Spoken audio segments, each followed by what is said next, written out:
मायादेवी मन्दिर अगाडि यो मायादेवी मन्दिर के अगाडि हैन यसरी दीप अलौकिक रूपमा दीप प्रज्वलन भइराखेको छ।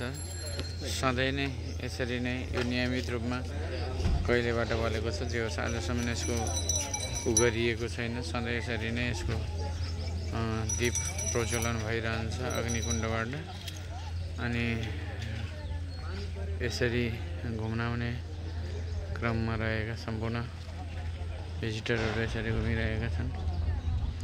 अनि यसरी बुद्धको मन्दिरको स्थल त्यता छ। त्यही तरिकाले यसरी निर्माण भएको छ। ल मैले जहाँ जस्तो प्रकारले देखेँ यो घुम्ने अवसर पाएँ त्यो